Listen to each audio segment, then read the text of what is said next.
कखगे वीर माधो सिंह भंडारी के औलाद बीरबाला तिलुरो तिलर कपू चौहान अरे सुमन और गढ़वाल जी को स्वाभिमान जख दिखना बीपीएल के अंत्योदय परिवार की मनरेगा का मजदूर की रहेगी ठेकेदार बाकी ते खाल लगड़ू में सरे गढ़वाल बाकी ते खाल लगड़ू सरे गढ़वाल।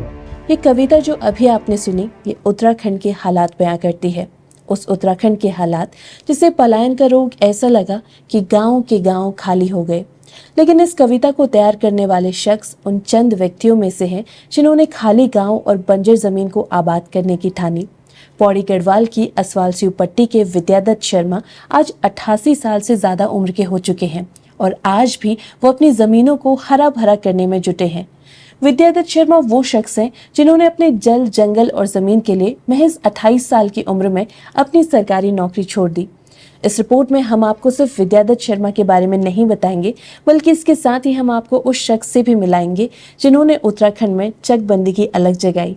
ये वो शख्स है जिन्होंने पहाड़ को आबाद करने के लिए दिल्ली में फल फूल रहे अपने कारोबार को ठोकर मारकर पहाड़ के उकाव चढ़ने का फैसला लिया। 85 की उम्र पार चुके ये गरीब भले ही संसाधनों से गरीब हो चुके हों लेकिन पहाड़ प्रेम से ये आज भी समृद्ध हैं। इस रिपोर्ट में हम बात कर रहे हैं इन दोनों ही महानुभाव की उन कहानियों के बारे में जो आने वाली कई पीढ़ियों को प्रेरणा प्रदान जरूर करेंगी। आज हम आपको मिला रहे हैं उत्तराखंड के प्रतिष्ठित किसान और Oscar nominated documentary film Moti Bagh के मुख्य किरदार विद्यादत्त शर्मा जी से। इसके साथ ही आपको मिलाएंगे उत्तराखंड में चकबंदी आंदोलन की मिसाल जलाने वाले गणेश सिंह गरीब से। ये दोनों ही शख्स आज 85 उम्र का आंकड़ा पार कर चुके हैं।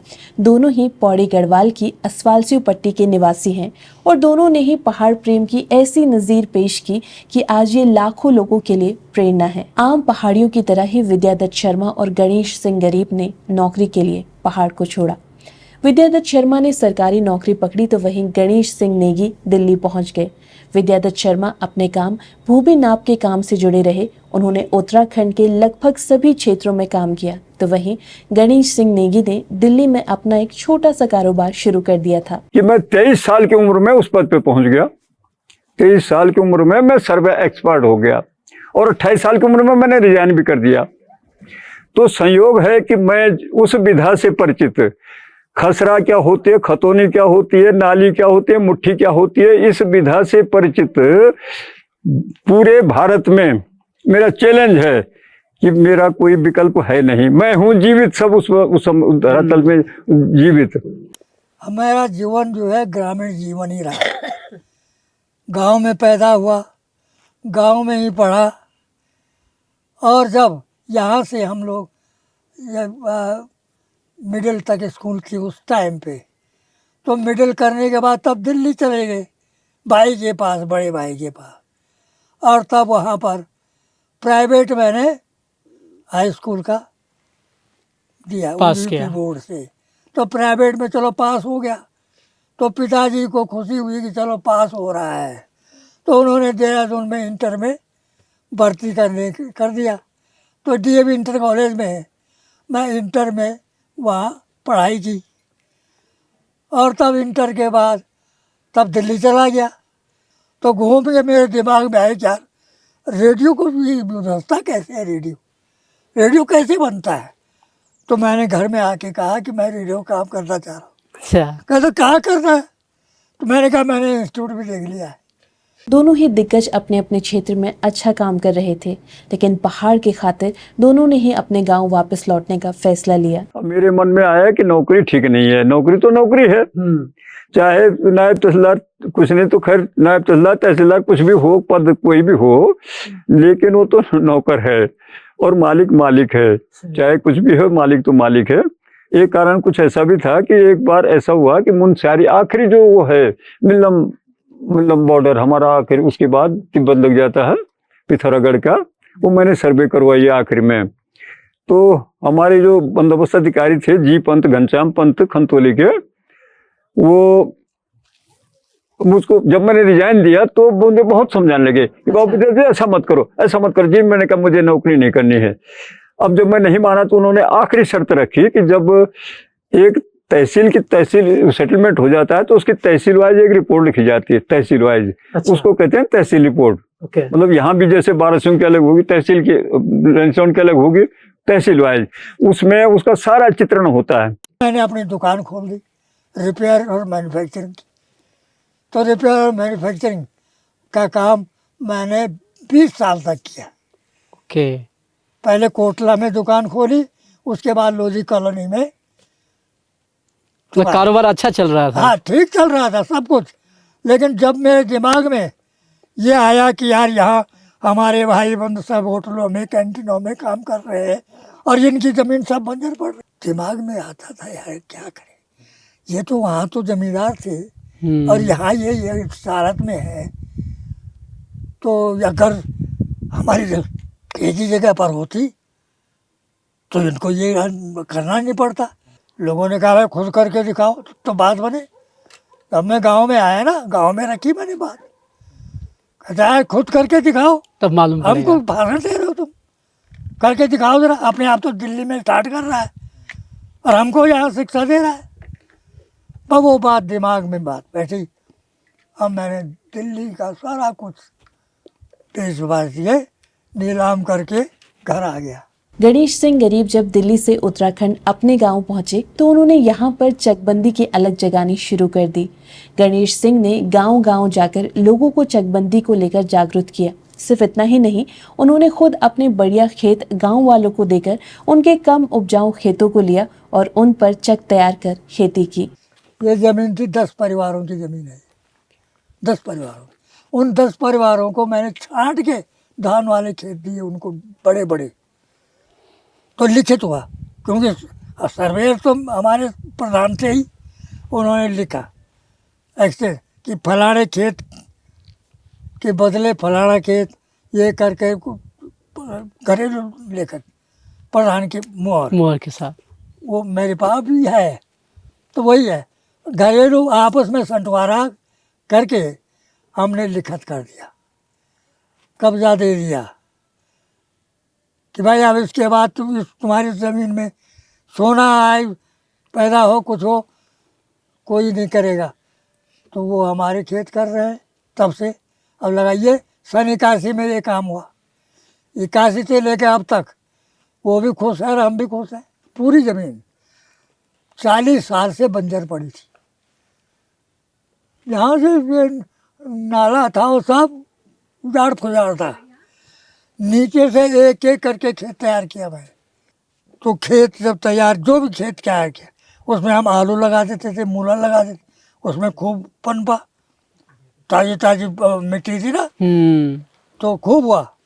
तो इसी तरह सब लालच बढ़ता गया, खेत बनते गए, तो हमारी सब्जी पैदा हो गई। गणेश सिंह गरीब का पहाड़ प्रेम इतना ज्यादा था कि उन्होंने अपना उपनाम नेगी छोड़कर गरीब इस्तेमाल करना शुरू कर दिया। लेकिन जिन चकों के लिए और जिस चकबंदी आंदोलन के लिए उन्होंने दिल्ली जैसा शहर छोड़ा, वो पहाड़ आज बंजर बन चुके हैं। 85 से ज्यादा उम्र के हो चुके गणेश सिंह गरीब अपनी पत्नी के साथ इसी गांव में आज भी रहते हैं। आज तो हम बूढ़े बुढ़िया दोनों है ना, बहू थी, सब कुछ है, तो तब भी खर्चा चला। अब बैठ बैठ के थोड़ा, अब क्योंकि समय पास करने के लिए थोड़ा सा सब्जी वगैरह लगा देते, मटर लगा दिया, धनिया लगा दिया, प्याज लगा दिया, है ना, इस तरह मूला है, कुछ न अपने ज़रूरत के लिए थोड़ा बहुत हम लोग खोद लेते, बाकी इससे बाकी सामर्थ्य ही नहीं है। सिर्फ अपने लिए कर पाते हैं आप? हाँ, अपने लिए। अब तो सवारी नहीं रही इस उम्र में। देखिए 88 साल की उम्र में हम क्या कर सकते हैं। 82 साल के हमारी पत्नी और 28 साल का मैं, अब दोनों की स्थिति आप ही अंदाजा लगाइए, नहीं संभव हो सकता है ना। तो पिछले 10 साल से गाय तक पाल नहीं पा रहे हम लोग, क्यों, उसको बांधने, उसको घेरने के लिए भी ताकत चाहिए। जब नहीं बस का हुआ तो गाय भी छोड़नी पड़ी। तो कुल मिला के बूढ़े लोग तो अपना बिस्तर भी झाड़ दे, वही भी गनीमत है। बिस्तर लगाने के लिए भी हमको हेल्पर चाहिए, खाना पकाने के लिए चाहिए। सही बात है। लेकिन वो मजबूरी में कर रहे हैं, खिचड़ी उजड़ी बना के गुजारा कर रहे हैं। दूसरी तरफ विद्यादत्त शर्मा आज भी खेतीबाड़ी के काम से जुड़े हुए हैं। वो 85 से ज्यादा होने के बावजूद भी स्वस्थ और बिल्कुल तंदुरुस्त हैं और हर दिन अपने खेतों में मेहनत कर उसे हरा भरा बनाते हैं। सिर्फ इतना ही नहीं, उन्होंने मोतीबाग रेबासा नाम का होम स्टे भी खोला है जिसे वो खुद संचालित करते हैं। 24 घंटे में 14 घंटे शारीरिक श्रम करता हूँ। अब भी लोग हैरत में रह जाते हैं। तो अभी तक मैं सुबह से शाम तक 5 पशु मेरे रखे हुए हैं। अभी सारी खेती, उसको सारे जो कुछ भी है, गोबर से, घास से, सारी हल लगाने से सारा काम अपने आप करता हूँ। 80 साल के बाद आदमी सरकार बोलती है तो उसको रिटायर हो गया ये तो। तनख्वाह उसको डबल कर देते हैं, उसको शरीर को उठाने के लिए, और हम बोल रहे हैं कि तो ऐसा नहीं है। तो पहले तो शारीरिक श्रम के महत्व को समझो। दूसरा, ऑर्गेनिक जो फसल हमारी है, मैं अब तक मुझे औषधियों की जरूरत नहीं पड़ती। दवाई क्या होती है मैं जानते नहीं हूँ। इन दोनों महानुभाव ने अपनी जिंदगी उत्तराखंड और यहाँ की कृषि को सुधारने में गुजार दी, लेकिन इसके बावजूद आज भी स्थिति सुधर नहीं पाई है। दोनों ही दिग्गज इसके लिए सरकार की अनदेखी को जिम्मेदार मानते हैं। देखिए, कारण जो है इसके पीछे सरकारों की बदनीयती है। क्योंकि जितने भी सरकारें आई 90 के बाद, 90 में सबसे पहले नारायण दत्त तिवारी जी उत्तर प्रदेश, उस वक्त तो उत्तर प्रदेश में थे हम लोग, तो उस वक्त वो मुख्यमंत्री थे। और उन्होंने जब इसको बिल्कुल ज़रूरी समझा तो उन्होंने फटाफट उसको निर्णय लिया चकबंदी करने का। उसके लिए बजट भी स्वीकृत किया और स्टाफ तैनात करके पौड़ी और अल्मोड़ा में 2 कार्यालय खोल के यहाँ स्टाफ तैनात कर दिया, स्वीकृत किया। लेकिन उसको प्रैक्टिकल शेप में देने के लिए चुपचाप खामोश बैठ गए। यहाँ स्टाफ चकबंदी के विरुद्ध लोगों को भड़काता रहा, यहाँ तक कि स्वयं मेरे विरुद्ध भी लोगों को भड़काता रहा और बैठ बैठ कर तनख्वाह खाते रहे 6 साल तक। लेकिन बड़ा अफसोस हम लोगों को हुआ कि सरकार चुपचाप मौन पड़ी रही। तो इससे अंदाज़ा लगाया जा सकता है कि इसका कारण कौन है। सरकार की बदनीयती है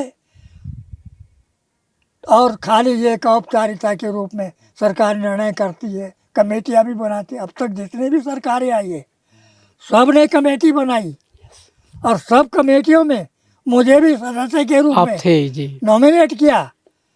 और खाली मुझे नॉमिनेट इसलिए किया कि इसको भी इन्वॉल्व किया जाए, लेकिन काम कुछ भी नहीं हुआ। गणेश सिंह गरीब हो चाहे विद्यादत्त शर्मा, दोनों ही मानते हैं कि जब खेती एक जगह होती है तो वो ज़्यादा फायदे का सौदा होगी। दोनों ही दिग्गज ये बताते हैं कि चकबंदी कैसे की जा सकती है। अनिवार्य चकबंदी संभव नहीं है। जैसे ये कहेंगे ना कि अनिवार्य रूप से हर गांव में चकबंदी होगी। मेरे फार्मूले में मुख्यमंत्री भी अगर उस बात को समझ ले सही ढंग से तो मान जाएगा कि ठीक हो रहा है ये आदमी। तो चकबंदी उस गांव में होगी जहां के लोग खेती से जुड़ना चाहते हैं। ओके। अगर खेती से कोई नहीं जुड़ना चाहता तो फिर उसका मतलब क्या निकलेगा? तो कोई मतलब नहीं है। देखिएगा, अगर सरकार ईमानदारी से चकबंदी कर दे, एक सीधा एक नोटिस जारी कर दे कि भाई गांव में रहकर खेती करना चाहता है या कोई भी धंधा करना चाहता है, कई धंधे हैं, चाहे टूरिस्ट का काम कर लो, चाहे कुछ कर लो, दुनिया भर के धंधे हैं, उनको हम जमीन देंगे। सरकार सीधा सर्कुलर निकाले, एक कानून बनाए कि भाई जो वहाँ कुछ धंधा करना चाहता है उसको हम इतनी ज़मीन देंगे। ये जितनी ज़मीन बंजर पड़ी है ये सरकार ले, ऑक्युपाई करे सरकार, चाहे वो बाहर विदेशों में गया, चाहे यहाँ है, चाहे कोई, लेकिन सारी ज़मीन बंजर अपने हाथ में ले और नए सिरे से इसका बंटवारा करे। सीधा ही नोटिस कि भाई जो यहाँ कुछ करना चाहता है लिखित ले लो, उसको एग्रीमेंट लो कि करना चाहता है तो उसके लायक, जो करना चाहता है उसके लायक कितनी ज़मीन चाहिए वो दो, लिखित ले लो कि जब तक मैं इसको आबाद करूँगा तब तक मालिक हूँ, उसके बाद मैं मालिक नहीं हूँ। ठीक है नहीं? एकदम। जब तक ऐसा सख्त कानून नहीं बनेगा ना, ये आबाद नहीं होने वाले, ये खंडर हो जाएंगे, भुतवा गाँव हो गए सब। जैसा आपने इन दोनों दिग्गजों को सुना, पहाड़ की खेती तभी बच पाएगी जब वो एक जगह होगी। और पहाड़ की खेती को एक जगह करने के लिए सिर्फ सरकार ही नहीं बल्कि आपको और हमें भी रुचि लेनी होगी, हमें आगे आना होगा। इस रिपोर्ट में हमने कोशिश की इन दोनों ही दिग्गजों से आपका परिचय कराने की। इन दोनों ही दिग्गजों से हमने उत्तराखंड के कई और मुद्दों पर विस्तार से बातचीत की है। आप इन दोनों पॉडकास्ट को हमारे चैनल पर देख सकते हैं। इसके साथ ही हमारे चैनल को लाइक और सब्सक्राइब भी ज़रूर करें और ये प्रस्तुति कैसी लगी ये भी ज़रूर बताएं। मेरी आत्मा एक ही मांग करती है कि पहाड़ में चकबंदी हो जाए, हर आदमी अपने बाप दादे की जमीन पर आए, उसको विकास करे। यही मेरा सपना है, बहुत इसके सुंदर। अलावा कोई दूसरा सपना नहीं है। ताकि समृद्ध हो, संपन्न हो और देवभूमि सचमुच कागजों में न हो, धरातल में हो।